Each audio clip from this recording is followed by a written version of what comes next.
Esto es Agro y Mercados, el podcast semanal de la corredora Graci. Desde el Departamento de Análisis, Ariel Tejera y Nehuen López te invitan a pensar los mercados y evaluar estrategias, junto a los principales referentes del rubro. Muy buenas a todos, ¿cómo están? Un placer nuevamente estar acá en esto que es Agro y Mercados, temporada 3, episodio 13. ¿Quién les habla en esta oportunidad? Nehuen López. Vamos a estar desplazando y hablando de todos los detalles que hubo en esta semana, todas las informaciones, todas las noticias, todos los datos que tuvimos semana corta nuevamente en Argentina, pero no por ser semana corta, fue una semana con menor intensidad o menor revuelo. Así que vamos a estar charlando todos estos temitas importantes para tener encima de la mesa en un momento clave de todo punto de vista para la cadena del agro. Vamos a tener una entrevista bastante especial e interesante con tres actores que están en el día a día justamente de una parte, de un eslabón esencial de la cadena del agro.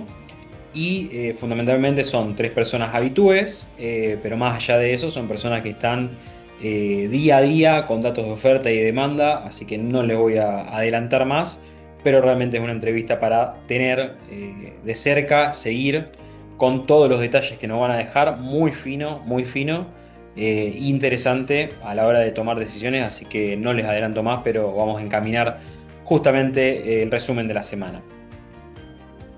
Arrancando obviamente por lo que estuvo pasando en Chicago, tuvimos en parte de la semana un nuevo informe del USDA, un nuevo reporte del Departamento de Agricultura de Estados Unidos. En esta oportunidad relevaba los stocks trimestrales al 1 de marzo y sumado a esto la intención de siembra para la campaña 26-27 que va a tener allá adelante Estados Unidos. Así que más allá de toda la volatilidad internacional que venimos comentando semana a semana, la posibilidad barra conflicto barra negociación entre Trump y Xi Jinping, que vamos a estar charlando también de eso, y de la volatilidad internacional justamente por el conflicto bélico y el precio del petróleo. Todo el mercado estaba bastante a la expectativa de qué iba a decir este informe, este reporte. Más allá de los datos, fue un informe que en definitiva el mercado más o menos lo tenía en cierta medida priceado. Cuando uno ve la intención de siembra en soja, efectivamente se comunicó que ahí va a haber mayor área sembrada para lo que es soja en Estados Unidos. Así que bastante interesante eso tenerlo en cuenta. También justo por el stop, si se quiere, de la demanda china, de China hacia los Estados Unidos, los stocks que se encontraron al 1 de marzo del año 2026 son bastante mayores a lo que fue el año anterior, ¿sí? Casi 5 millones de toneladas adicionales para el 2026 de lo que había en 2025, lo que en cierta medida está mostrando esta falta de demanda china hacia los Estados Unidos y que también fue un número, cuando uno ve los stocks finales, que distó bastante de lo que pensaban los analistas que efectivamente se iba a encontrar el 1 de marzo de dicho año. Dentro del mismo informe, cuando uno ve maíz, más o menos también priceado el hecho de menor área de siembra para maíz, y los stocks trimestrales al 1 de marzo también mostraron una variación importante en relación al año pasado, pero justamente todo esto cobra mayor sentido cuando se pondera el volumen récord de cosecha que había tenido Estados Unidos en lo que fue la campaña, lo que es en realidad la campaña 25-26, lo que nos dejaría con más o menos 22 millones de toneladas adicionales de stocks al 1 de marzo del 2026 en relación al 2025. Cuando uno ve trigo, un informe que más o menos el mercado esperaba en términos de números, tanto de variación en stocks, mejor dicho, en conteo de stocks, como en intención de siembra para la campaña nueva. Así que ese punto de vista fue un informe con signos o señales, si se quiere, mixtas, ¿sí? Así que más allá de todo lo que viene pasando a nivel internacional, esto fue bastante clave, que delineó un poco lo que estuvo pasando en Chicago, un mercado que estaba cargado de mucha volatilidad, inminentemente por todo el conflicto internacional que está pasando, ¿no? Entrando para ver qué estuvo pasando con los precios en Chicago en la última semana, la soja ganando aproximadamente $3, ¿sí? Al cierre del día miércoles en relación al viernes anterior. Fundamentalmente acá lo que hay que mirar es esta reunión entre Trump y Xi Jinping, que se establecería el 14 y 15 de mayo, ¿sí? El mes próximo. Adicionalmente, para los subproductos, la harina ganando $3, justamente también en ese mismo lapso temporal que mencionamos, y los aceites perdiendo casi $7, no en términos semanales, porque fue una semana atípica, cuando uno lo quiere extrapolar lo que pasó en Chicago con los días que hubo actividad acá en Argentina, pero en definitiva también otro indicador bastante importante a seguir de cerca por todo lo que está pasando con el petróleo, un petróleo que está casi en los $100, eh, cotizando casi los $100, es que Indonesia ya comunicó, ¿sí? O autorizó esta posibilidad de mezclar el 50% con aceite de palma para poder elaborar biocombustibles o productos alternativos, lo que linealmente, de manera directa, tal vez no le pegue a la soja o a los precios internacionales, pero sí que sin dudas marca la cancha, o da un primer puntapié, si se quiere, en esta posibilidad que hay de poder generar productos alternativos, ¿sí? Que puedan de alguna manera compensar la variación positiva que está teniendo el precio del petróleo a nivel internacional. Las semanas pasadas teníamos una charla con Ivo Sarjanovic que detallaba todas estas cosas, así que mucho en tema no me quiero meter. Para quien quiera puede volver a esa charla que estuvo muy muy interesante para aprovechar, pero que en definitiva son datos que en mayor o menor medida, creo yo, le terminan pegando, ¿no? a lo que es la soja en Chicago. Cuando uno ve el maíz perdiendo casi $3 en la semana, al igual que el trigo, casi 2,50, $3, y mucho movimiento de fondos especulativos, generando toma de ganancia, pero sobre todo, ¿no? Mucha volatilidad con lo que viene pasando en Chicago, ¿sí? Así que a tener en cuenta, si bien hay algunos fundamentos que pueden operar para uno o para otro sentido, la volatilidad está presente en el mercado, ¿sí? Inherentemente de las conjeturas que podamos hacer. Así que a seguir de cerca, día a día y momento a momento, lo que pueda estar pasando, porque es un tablero que está delimitado a, digamos, internamente cambiar, ¿no? Por todo lo que está pasando afuera. Y para completar el panorama internacional tenemos a Brasil avanzando con labores, aproximadamente 74,3% de la cosecha de soja, ¿sí? En lo que es Brasil. Maíz de primera, con casi la mitad del maíz de primera cosechado, y un maíz de segunda que estaría ya cercano a los 95-96% de siembra. Importante seguirlo de cerca porque son casi 105 millones de toneladas que va a tener Brasil de maíz de segunda, que en definitiva es en gran medida lo que exporta. Así que también detalle interesante para tenerlo en cuenta. A la par de esto, se establecerían que habría poca probabilidad de lluvias en todo lo que es el área productiva de Brasil, con lo cual se podría avanzar con las labores de manera óptima y acelerar un poquito desde ese punto de vista. Atentos que a partir de la semana próxima, algo que no mencioné, se van a empezar a mencionar y a largar, si se quiere, al mercado informaciones sobre los cultivos en Estados Unidos y bueno, también seguirlo de cerca, especialmente en trigo, también algo que venimos mencionando, la sequía que hay en zonas productivas y bueno, en la medida que esto no se recomponga, obviamente le va a pegar a uno de los cereales y también hay algunos datos de diversas fuentes que ya se habría arrancado con algunas labores para la campaña nueva en Estados Unidos de lo que es maíz.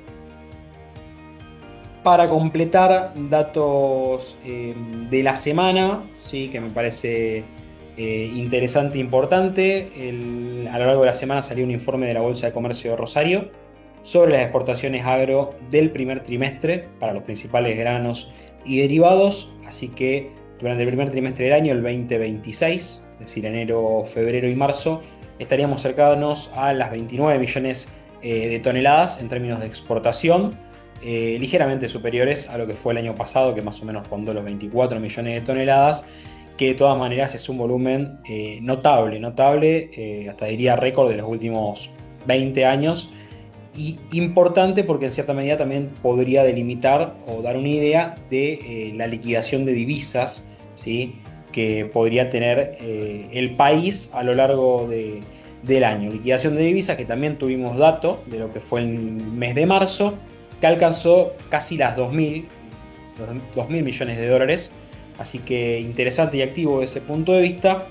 Y como otro dato adicional que le puede resultar de bastante utilidad a la audiencia, el día miércoles el ministro de Economía, Luis Caputo, visitaba la Bolsa de Comercio de Rosario, evento en el que estuvimos presentes, y más allá de todas las aclaraciones que hizo, los fundamentos y propiamente la exposición en términos económicos y financieros que dejó el ministro de Economía, me parece muy interesante destacar algo que justamente él mencionó, el hecho de algo que también se venía barajando en el mercado y los precios, al menos en A3 así lo hacían notar en diversas ruedas o en ruedas muy puntuales. Estamos hablando de esta posibilidad de baja de retenciones.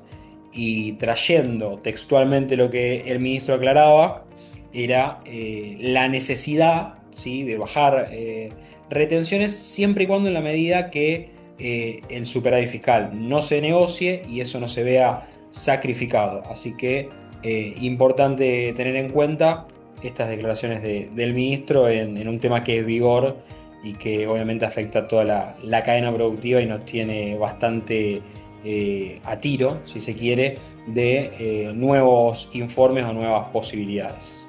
Bien, vamos a pasar entonces con la entrevista de tres invitados que son habituales de manera interna, pero bueno, hoy los traemos para este episodio y me parece importante con todo lo que está pasando a nivel internacional.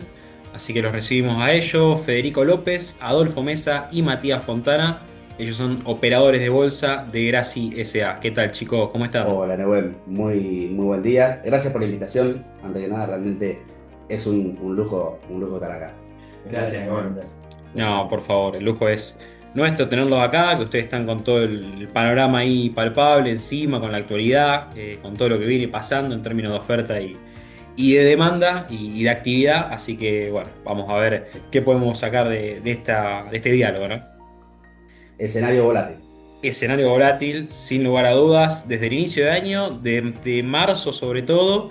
Y bueno, ya me das pie como para arrancar con la primera interrogante o duda, justamente con esto que está pasando en términos internacionales, de guerra, de conflicto comercial entre China y Estados Unidos en el medio, de conflicto bélico, todo lo que está pasando en el Estrecho de Hormuz y bueno, la volatilidad que están viendo los precios en Chicago. ¿Qué mirada pueden hacer para los tres productos, para soja, para maíz y para trigo en general? ¿Qué ideas nos podrían dejar de lo que viene pasando justo con esta volatilidad internacional?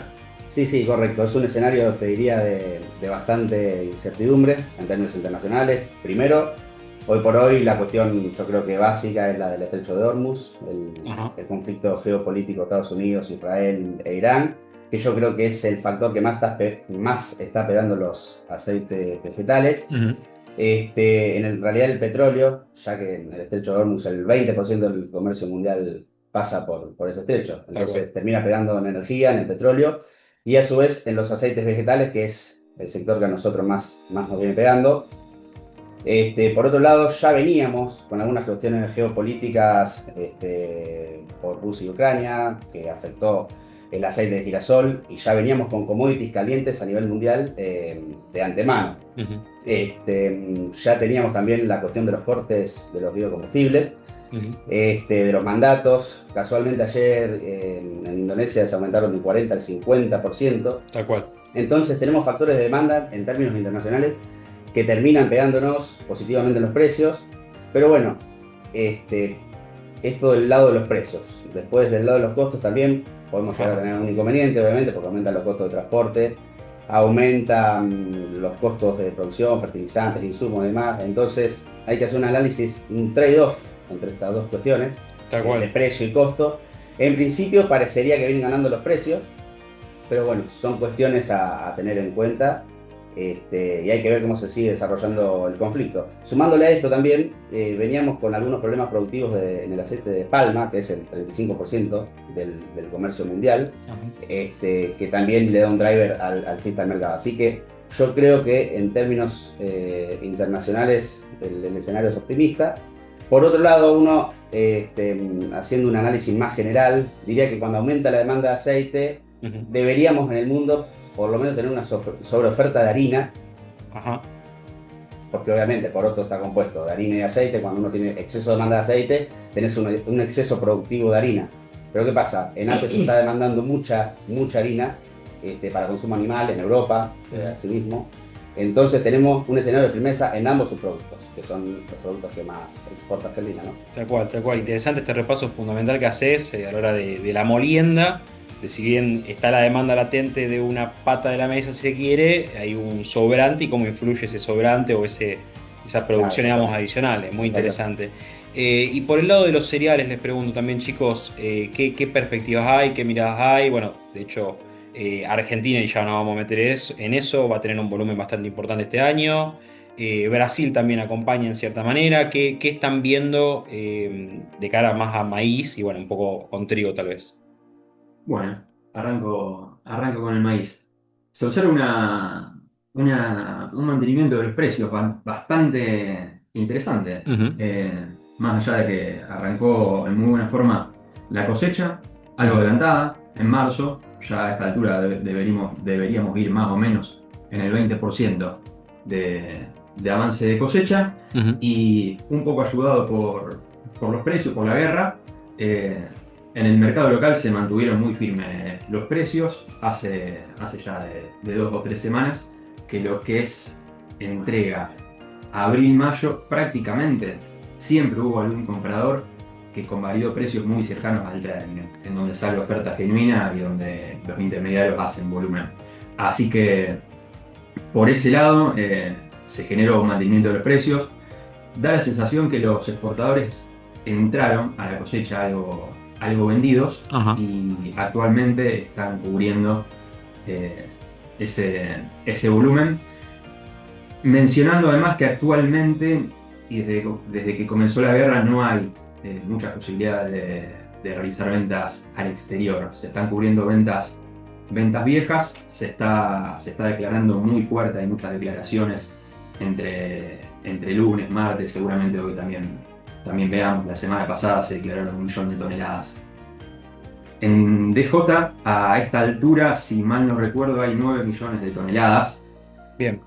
Es un numerito que no refleja el volumen de venta que hay hacia el exterior, así que en los días venideros deberíamos ver un incremento, al igual que la semana pasada y que esta, en declaraciones juradas.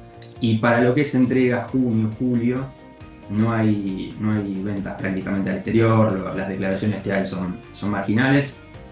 Los demandantes del exterior están esperando a ver cómo se desarrolla la cosecha en Brasil. Ajá. Sí, más teniendo en cuenta, más allá de todas las variables que mencionabas, Adolfo, y creo muy oportuno y muy puntual, así que te agradezco, pero más teniendo en cuenta que estas últimas 2 semanas fueron semanas cortas y que en definitiva también estuvieron influyendo en la actividad. Así que muy interesante el repaso. En términos de ya bien metido de lleno en lo que es el plano local, ¿no? Tenemos avances productivos, si bien el PAS que salió la semana pasada se debería actualizar en las próximas horas. ¿Qué están viendo más allá del porcentaje, ¿no? de cosecha hasta este momento? Si bien en soja se arrancaron con algunos lotes puntuales, el maíz también tenemos un porcentaje que va caminando. Eh, ¿Qué variables desde el punto de vista local aconsejarían o recomendarían seguir de cerca, teniendo ya el ingreso de la cosecha bastante firme en las próximas semanas? Sí, correcto. Particularmente en soja arrancó la trilla media tímida en algunos lugares muy puntuales del este de Córdoba, centro de Santa Fe. Se está trillando, todavía no hay presión fuerte. Yo creo que los mejores precios de soja tuvieron la semana pasada, a principio de la semana pasada, que llegó a cotizar 350, $355. De jueves a viernes hubo una baja muy importante, bajó un 10%. Ajá, $35 en un solo día, pero no fue por una cuestión de empalme de cosecha, digamos, real, fue un empalme de cosecha, más que nada yo le llamo conceptualmente un empalme de expectativas, claro. ya que no hubo un incremento de oferta, entrada de cosecha, sino que se corrió la demanda. Puntualmente el viernes la exportación, la industria había comprado bien al principio de la semana pasada, y de jueves a viernes se corrió, se llenaron de stocks y se corrió la demanda. Con la poca oferta que había, el mercado cayó un 10%. Y esto llevó una soja de $355, como decía anteriormente, Ajá. a una soja de 320, $325. Hay muy buenos márgenes para la industria a estos valores. Y yo te diría que en general las fábricas tienen stock hasta el 10 de abril. Bien. Y ahí necesariamente debería ya empezar a haber presión, si no podemos llegar a tener algún alza en los precios. Pero bueno, la producción va a venir bastante bien, no estamos a niveles productivos récord, 48 millones de toneladas, algo menos que la campaña pasada, que se sembró menos hectáreas. Ajá. 16.4, si no me equivoco, van a ser este año de millones de hectáreas sembradas, un rinde más o menos de 30, 31 quintales por hectárea, de una producción de 48 palos.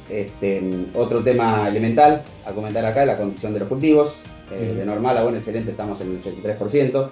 Bien. Hubo algún susto por la seca de enero, pero bueno, no le terminó pegando a la soja particularmente, y luego con la recuperación de los perfiles hídricos fue mejorando la condición del cultivo. Después, también hay que tener en cuenta cómo están nuestros países vecinos. Obviamente, Brasil está con su producción récord de 180, casi 180 millones de toneladas, con un avance ya cercano al 80% de la cosecha. Y Paraguay también, con casi 12 palos de soja, que estamos en niveles récord. Así que bueno, yo creo que la industria hasta el 10 está bien de físico, después veremos cómo avanza la cosecha. Bien. Y cómo pegar con los precios, pero bueno, dado que todavía no tenemos oferta, pareciera que estos son valores. A priori hay un cierto tironcito Pero, más que debería reflejarse correcto. en cierta medida en los precios. Muy bien, muy bien. Quiero detenerme y volver a una idea que bien mencionaba Adolfo en lo que era maíz, pero pasando más a lo que es trigo.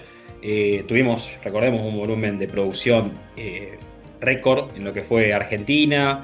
En general, el mundo estaba bastante abastecido de trigo, viendo las cosechas en Australia, en Canadá, bueno, ahora puntualmente en Estados Unidos están teniendo alguna dificultad en términos de sequía, pero más allá de eso, todo el volumen que hay de trigo que está dando vuelta a nivel internacional, cómo le estuvo pegando en estas últimas jornadas, digamos, a lo que es el precio en términos del mercado local, es la pregunta, y cómo están trabajando tal vez los demandantes, ¿sí? En medio de todo este círculo y este circuito. ¿Qué mirada hay? ¿Qué ven? Bueno, en ese sentido, lo que fue la campaña, que es la campaña 25-26, Argentina casi con aproximadamente 27 millones de toneladas.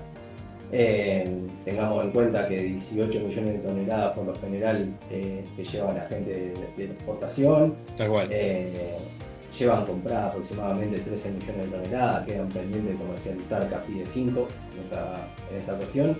Y después también los que actúan bastante es lo que es la molinería, que por lo general consumen 6 millones de toneladas y deben llevar compradas 4, me quedan pendientes de 2. Bueno, y ahí lo que son a nivel precios, 185, 187 con descarga tienen buenos márgenes. Bien. Ya lo que es para lo que es el abril o el mayo, a 195, teniendo en cuenta una proteína de 10,5, ya no tienen buenos márgenes, estaría contra margen, así que por ahí en esa pata sería un poco más alcista el precio.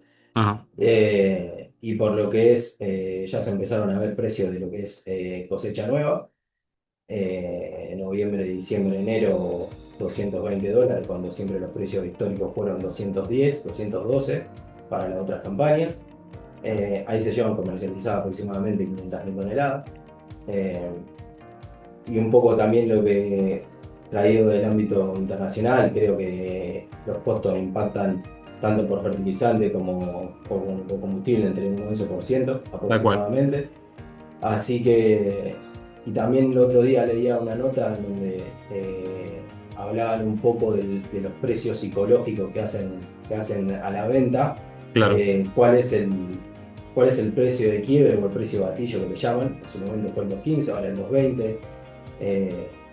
No sé hasta cuándo puede llegar a parar, teniendo en cuenta también que hubo bastante helada, y con el tema de la guerra, lo que fue en el hemisferio norte, hay que ver a nivel producción si hay algún recorte, algún ajuste, entonces eso haga que pueda subir un poco esa posición. Tal cual. Bueno, completísimo, chicos. La verdad que muy interesante tenerlos, más que nada porque están con la actualidad, el día a día y todos los datos bien finos y el detalle.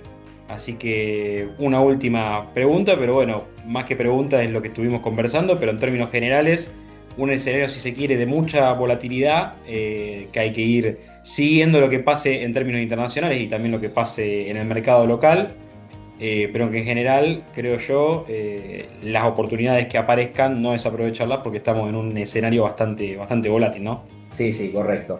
Por eso, para dejar un pequeño resumen, yo creo que es un escenario abocado más que nada a la cuestión geopolítica. Y como hablábamos al principio, el trade-off entre los precios internacionales de los commodities y los costos de transporte, los costos de fertilizantes, insumos y demás, que bueno, tuvimos aumentos en términos internacionales de entre el 10 y el 50%.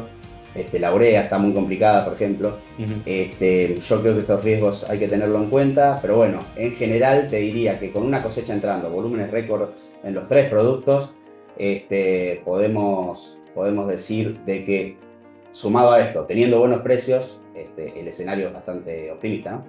Bueno, bárbaro, chicos, les agradecemos realmente la participación, el estar, el sumarse. Gracias por el espacio, por el tiempo. Así que bueno, nos volveremos a encontrar nosotros seguramente acá en la empresa, pero bueno, les agradecemos el estar acá y el sumarse. Gracias, Nehuen. Gracias por la invitación. Muy amable. Bueno, nosotros nos volvemos a encontrar la semana que viene en esto que fue Agro y Mercados. Muchas gracias, hasta luego. Esto fue Agro y Mercados, el podcast semanal de la corredora Graci, con Ariel Tejera y Nehuen López.